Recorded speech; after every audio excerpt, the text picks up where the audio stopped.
Today, we dive into the ups and downs of sibling rivalry when both kids are on the autism spectrum. We'll chat about how to help them understand each other, deal with jealousy, and break through communication barriers. Tune in for some real talk and practical tips on keeping the peace and building strong family bonds. But before we get started, don't forget to like, share, subscribe, and hit that notification bell for reminders of upcoming streams. Let's get started. Welcome back, Embracers. Oh my goodness, here we are. I feel like for this topic, you could basically have several episodes on This could be this a one. novel, a Oh my saga. goodness, there are so many different things that we can touch on here. Yeah. So sibling rivalry is something that our kids have definitely struggled with, both of them being diagnosed autistic. Technically, one is a level 3, the other's a level 2. And I kind of thought that maybe they were moving up a little bit, but there seems to be some regressions that are kind of, I think holding them down a little bit in terms of progress.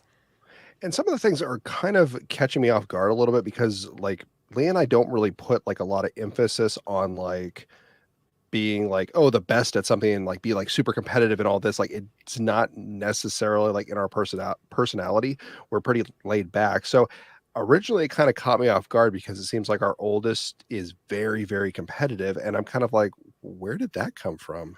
Yeah. So I think that maybe we kind of unintentionally influence them. So we're going to talk about a couple of these rivalry aspects that we have found with our kids and what we've done, what we're working on. But the first one that we've noticed that Matt, you're kind of touching on here, is really the hyper competitiveness, and particularly with the eldest. But I do see it in the youngest. She's just not verbal about it. She gets more like physically aggressive.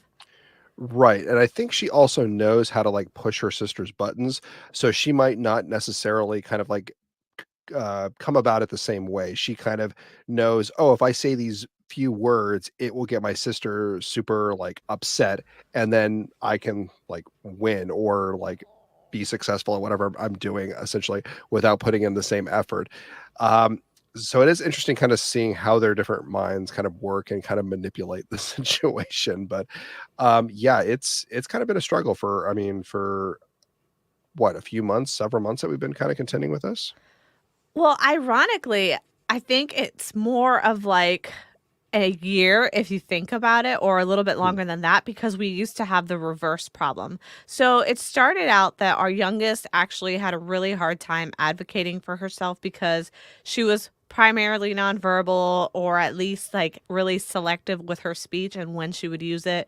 Otherwise, she would just revert to gesturing or kind of like grunting and making sounds. Our eldest was, on the contrary, very vocal, very assertive about what she wanted. And so when you put the two together, you have two autistic kiddos, one who tends to be very rigid, very OCD, very I need things exactly how I need them in order to feel comfortable, and the other one that feels similarly but can't self-advocate or vocalize or verbalize any of that. And so putting those two together was kind of a rough I guess equation, because we had to find a way to get the nonverbal one to start to self-advocate. So we put her through a lot of therapy for the last year, essentially. And now we've gotten her to the point where she is self-advocating, and she's doing it in a kind of almost too aggressive way. So it's kind of like backfired. So now it's actually starting to cause more fights and arguments between them because the other one is still not backing down. So now we have like two kind of aggressive, I don't know, two aggressive people that are just both like not really willing to back down. Right, because before it was basically the oldest one would say, "Oh, younger sister, do this," and the younger sister would kinda go along with it. But now since, I don't know if it was speech therapy, occupational, or what therapy we had been working on it, but now the younger one is starting to say, "No." And that really drives the oldest one, like, crazy when she's not able to kind of play, I guess, like, as Yeah. like, kind of controlling the young one as, like, a play object and not Yes, that's one of necessarily her as, like, a like partner. That's one of her, like, autism symptoms that she has, is that when she plays, it's more like she has this, like, script or idea in her head, and she wants to move people and have people say what she wants to say, like, everyone is in her play. When she was really little, and she was in her own world. She didn't even see people as people at all. She just saw all of us as basically giant Barbie dolls. So she would basically just, without giving us eye contact, acknowledgement, or anything, she just kind of like pull us, move our arms to get us to do what she wanted us to do, whether it's pick up a cup, a toy, whatever. And then she would tell us what to say. So we would have the whole script written for us and all of our mannerisms and movements all scripted by her. And as she's gotten older, some of that has kind of gone, I guess, down a little bit. I mean, it's still there, but she's not as like aggressive about like the physical gestures, at least. But the scripting part of it and like what needs to happen, she's still very assertive about that and really wants you to follow that script or it can trigger a meltdown. And her sister is just like so not into it because her sister is more of a sensory seeker. So she likes more like the crashing, the climbing, the running, the jumping. She's more into physical play, whereas the older one is more into like the toys. So because of that, she has a really hard time manipulating her younger sister to join in that play, and it just all goes downhill.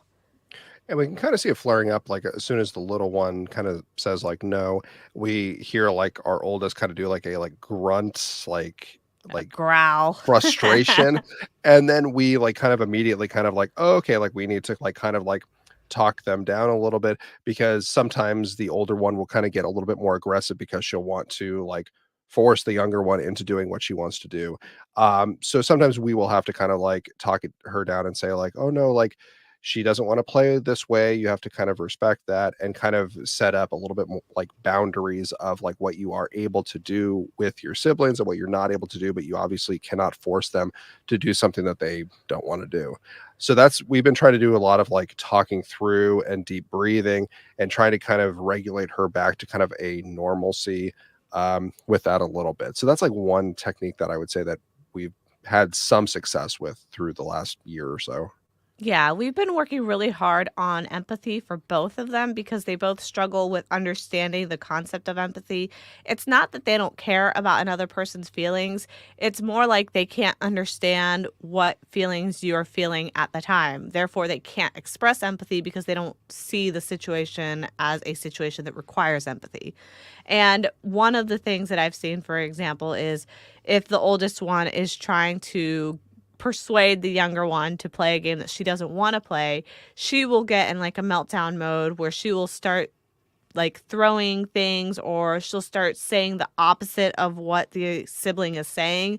And it kind of rubs the other one the wrong way because, for example, the toy might accidentally hit her. Even though if it was not intentional, or she's very sound sensitive. So when the older one starts melting down because she doesn't want to play with her, she'll start screaming, vocalizing things like that. And the younger one gets triggered because she's extremely sound sensitive. I mean, very sound sensitive. Lots of things make her cry. And that will make her upset, make her meltdown. And then her reaction is physical violence. She will then start kicking her older sister or hitting her older sister because that's her way of trying to like make it stop. And so it just turns into this big mess because both of them are sensory overwhelmed or they might be emotionally dysregulated. And it just turns into like this hot mess. And I was gonna say another, area that we've kinda seen pop up is, like, the idea of I mean, it's still like a sibling rivalry, but as far as, like, the idea of, like, who's the winner essentially in, like, all things. So, like, our oldest wants to be first at everything. Don't know where she got that because we are Literally everything, even using the right. bathroom. Right. She will get mad and will scream at the top of her lungs if she is not the first one to go potty and her sister does in front of her. But that is kind of a unique thing as well, because sometimes her sister will kind of push her buttons and kind of like say, like, oh no, you're not first. And even if she is first, it will still like get under the oldest one's skin and she will still freak out. So it's it's interesting because, like, the younger one is aware of, like, how to, like, get her sister upset, and because her older sister is more rigid, it's a lot easier to kinda get her a little bit more upset than, like, the younger one, for example. Yeah, so some of the things that we've tried to do to try to help them understand each other and empathize with each other is we've tried to walk through emotions and expressions. So, like showing them pictures of different facial emotional expressions and having them tell us, like, okay, what is that person feeling? Sad. What is that person feeling? Mad. And just trying to get them through like the basics. And then we found a couple of these like emotional regulation type of workbooks. Honestly, at Five Below, check it out. But they have like prompts and guidance on how to go through certain communication when it comes to these like high emotional, high tension situations. So it's kind of like role playing on paper. You have like a scenario where something happens to another kid on paper, and you just talk through that scenario with your child, kind of working on, okay, if this was you, what would you do? What should they do? Oh, this person just tripped and fell. What should this other person say? And just trying to get them in that like critical thinking mode to try to get them to understand. It has been a hard challenge though. We are at it all the time. And I still feel like they kind of get it, but they're still not quite there where they can recall it on their own. Like they still need us to guide them through that process. It's not really something that comes natural to them yet. So, and I've noticed for me, one of the areas that, I mean, somewhat recently, is the constant encouragement. If our oldest is not like first at something, or she feels like she wants to quit because she feels like she's not doing something. So, the other day we were playing Mario Kart, and whenever she is not in first place, she tries to hand her controller to either Leah or myself to basically get her into first place because she always wants to win. So I was playing with her the other day, and she was in first place, and then she got passed, and she started to panic because wasn't in first place for part of the race. And I kept encouraging her, like, no, no, you're doing great. Just keep going straight. Stay on the road. Keep going straight. You're doing great. And through the entire race, I kept encouraging her, you're doing good. Don't worry. Deep breaths. And she ended up doing really, really well. And I think for a couple of races, she actually won first. But then something very unique happened after she had gotten first a couple times. She was so excited. She ran and told Leah that she had gotten first all by herself in Mario Kart. But then the interesting thing was, as we kept playing longer and longer, she wasn't always first, but she was okay with that because I kept encouraging her and I was showing her that we were having fun even if we didn't get first. And so sometimes I would make, well, all the times, I would make sure I wasn't beating her. I was like kind of behind her because I wanted to kind of build up her confidence. But it was basically sometimes she would get like 10th or 12th, like dead last. And she was perfectly okay with that because she was seeing we were having fun even though she wasn't winning. So I'm hoping we can kind of rub some of that like thought process off, that even if you don't win, if you're having fun, it's still a positive experience. You don't have to win all the time.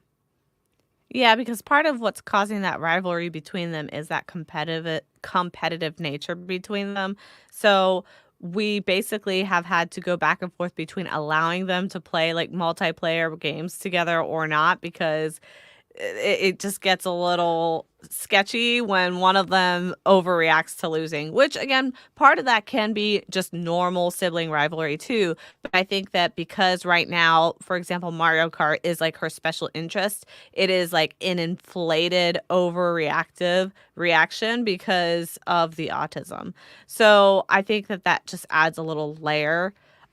But the other thing that came from that is I also noticed that ever since she's been really focusing in her therapy, she came back, started playing Mario Kart, and a couple times I noticed that she lost, that she actually congratulated her sister. And I was like, whoa, that is huge, because that's what we've been trying to do. We've been trying to rephrase like competitive things like loss and winning. Every time we rephrase it with like, losing is just your brain growing, or losing is just practicing on winning, and things like that, like reframing that losing isn't bad, losing is an indicator that you're growing. And so we've had a little bit of success lately with her acknowledging that, and I think that that is going to hopefully blossom. We'll see. I mean, I don't want to Get over too yeah, excited get too yet. Just excited yet, but well, I'm seeing a little bit of growth there.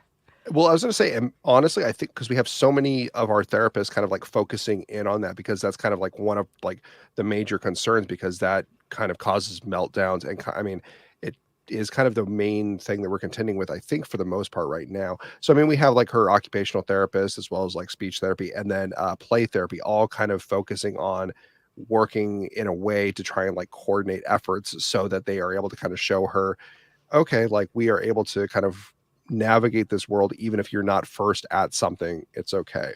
Um, Yeah. so I guess we can give kudos to the therapy on that one. So Yeah. they're doing good. So at least it Yep. gives us something to work with at home, to try and reinforce some of the skills that she's picking up, so that it kind of puts her in a better state of mind where it's not a like anxiety panic when she is not first, or when like her sister is telling her like, oh no, you're losing or something along those lines. Yeah.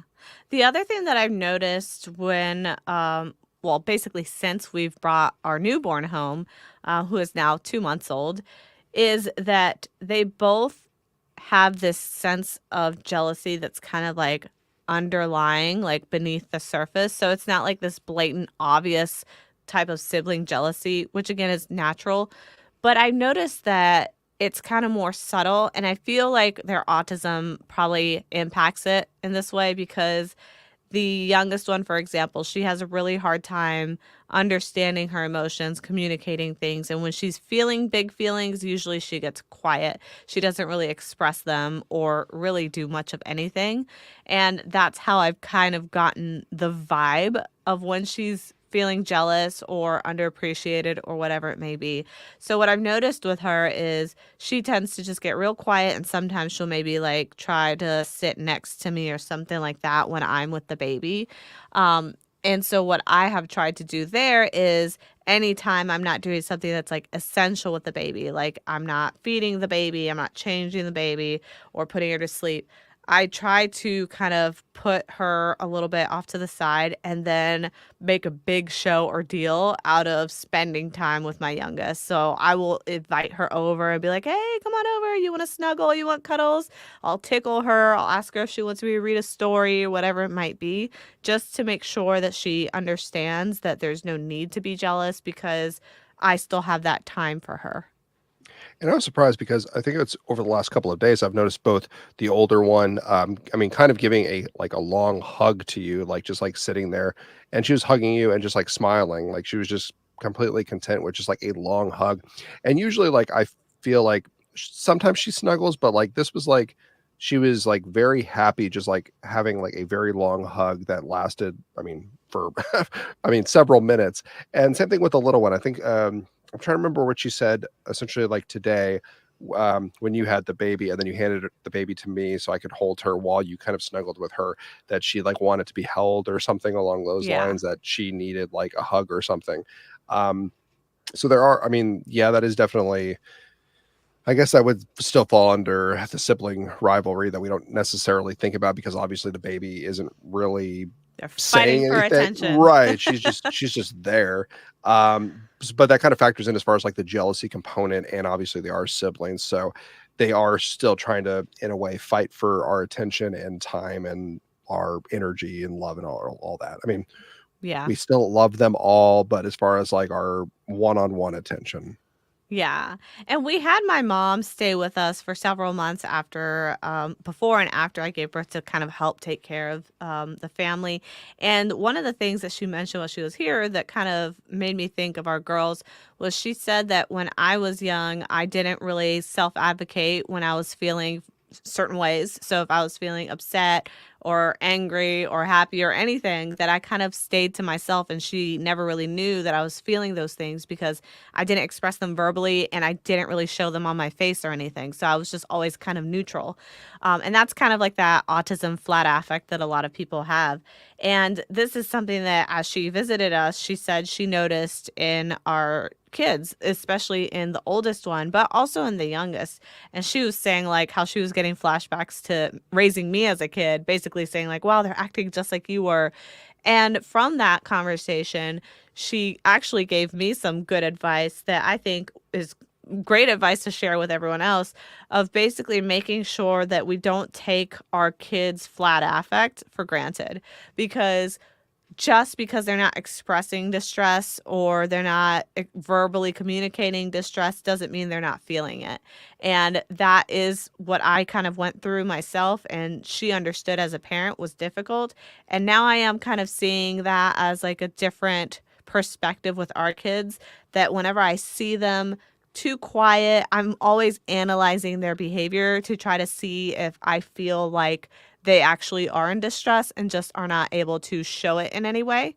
And I think that I've over time been able to kind of tune that a little better. So I am able to pick up on those cues a little better. But for other parents, that might initially be very difficult. So all I'm saying is if you feel like your child is content, just keep in mind that autistic individuals have a hard time relating to their emotions, understanding their emotions, feeling their emotions, expressing their emotions. So they might not actually be okay. So don't take that for granted and just go out of your way to check in on your kids just to make sure. Yeah, you raise a good I didn't think of that perspective, and I mean, I I didn't have that conversation with your mom, so this is the first time hearing of it too. So that's, I mean, good advice. Just, I mean, for I mean, our family too. Um, and I think I might be guilty of that too, because like if our kids are just kind of sitting quietly, just kind of like hanging out, I'm like, oh, okay, like kids are doing pretty well. Like I'll like walk up to them and like kiss their head or like tickle them or like just I guess ask the oldest one like, "How are you doing?" And then sometimes she'll say like, "Oh, I'm doing well." The youngest one is a little bit harder to get an actual response for. That is more of trying to judge based off of like her expression, because if you ask her how she is, she doesn't respond back typically like how she's actually doing. Um, but no, that raises a good question, because I don't really think that I'm analyzing them effectively based on that, because I'm looking and just kind of seeing like, oh, okay, like they're not fighting, they're not like yelling, like they seem happy and just hanging out. So I just kind of say like, okay, things are like doing pretty well today. Like we're not having any disruption or any behavioral challenges at the moment. So I just kind of write that off as like everything is like a okay, like keep it up. But yeah, I'll have to definitely reflect on that and actually kind of do a little bit more checking in versus just kind of assuming that things are okay. Yeah, and I imagine this is far more difficult if your kid is completely nonverbal or lower functioning. It's even harder to get a glimpse into the world. But I'm just saying not to take for granted even the higher functioning kiddos, because what you see is not always what you're actually getting. And so that's what you have to really remember. I know, like, for and you, Matt, like even in our relationship, that has been an issue where I don't really express things out like this physically, and I have to kind of consciously make an effort of telling you how I feel when I feel it, because I know that otherwise it just doesn't get out there. That's true, and then we try to address it then, and then kind of reflect back on like, "Oh, okay, like I haven't really been doing X, Y, and Z. I'll have to try and make improvements on that kind of moving forward, or be more aware of certain situations in our relationship as they come up."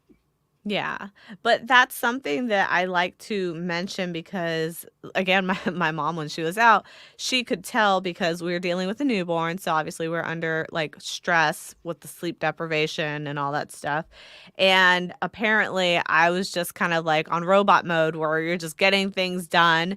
And my mom could tell because she knows me so well from my mannerisms that I probably was under stress, but I couldn't tell I was under stress. Like I thought I was fine. Like I just felt like, okay, every day, whatever. And I always have a hard time understanding my own emotions. Like if I have high anxiety or high stress, I'm just constantly in go mode and I don't really realize it until somebody points out and is like, "Hey, are you okay? Because I noticed you're doing this." And then I'm like, "Oh yeah, I am like stimming more than usual. I am like burning through a lot more fabric than I normally should."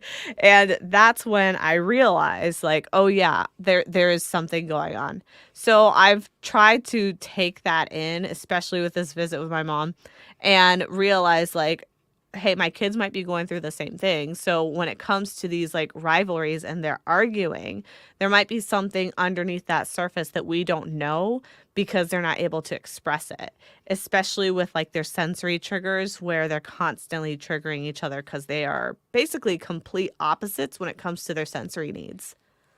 And here I thought me just or me phrasing our relationship like, "Leah, you're happy today." and then just kind of like subliminally just like planting that in your mind throughout the day, just kind of Oh, I like am. I must be. He said it. Leah's in a good mood today. No, I'm just kidding. No, I mean, and that's the hard part because because you're not able to have like a conversation esque, depending on what the situation is, like with your child, it does make it challenging because like even with our oldest, if I ask her like, "Oh, hi," or like, "How are you doing this morning?" And she might say, "Oh, I'm doing good, daddy." Like, is that her just doing an automatic like response? Like when someone asks, "How are you doing?" You're just saying, "Oh, I'm doing good," and then just moving on when something else is actually there, or is she genuinely doing good? So you have to kind of analyze her throughout the rest of the day to kind of see like, okay, like how is she acting? Is she upset with something, or is she a little bit more short tempered than usual? And then I guess trying to narrow it down from there to see like what seems to be kind of like really like bothering her for that time period.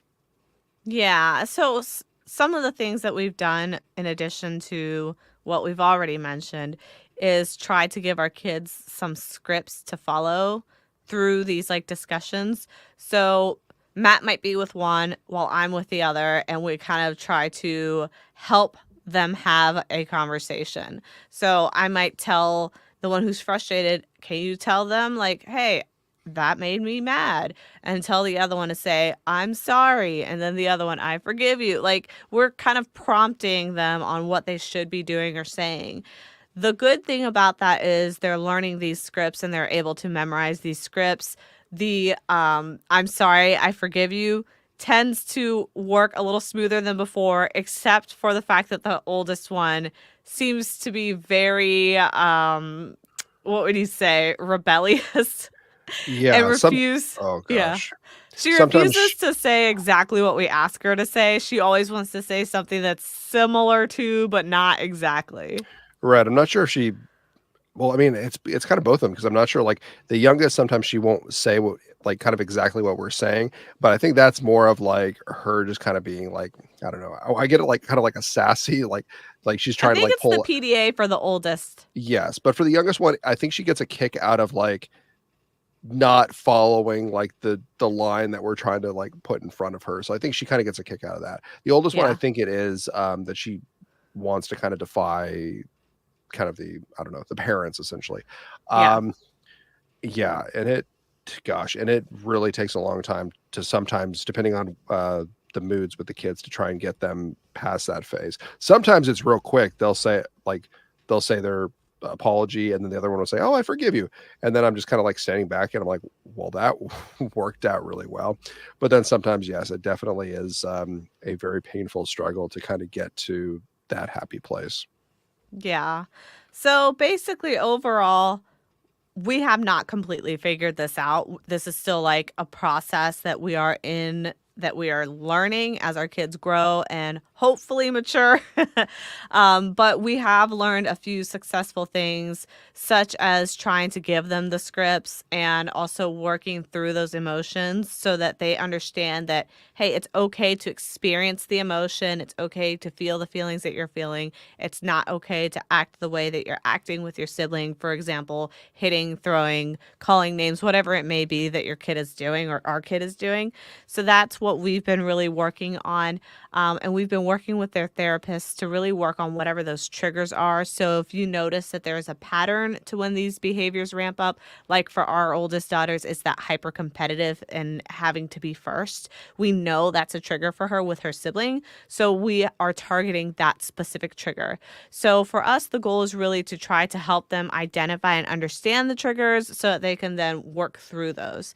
And of course, this is easier said than done, and it depends on how severe your child's autism is and whether it's a good day or not. But those are just a couple things that we're trying out. Um, do you guys have more than one autistic child and find that they're constantly at odds like ours are? Do they trigger each other's sensory needs or meltdowns? Or do you actually have kids that get along really well? I want to know. So please leave us comments on YouTube or Facebook at Autism Wish, or you can continue the conversation with us by joining our private Embracing Autism community. You can visit autismwish.org, click on Become a Member, and you'll get access to that community, access to me and Matt, and some other insider stuff there. Um, go ahead and check that out. And we appreciate you guys tuning in this week. And hopefully you'll check us out again next week. We'll see y'all then.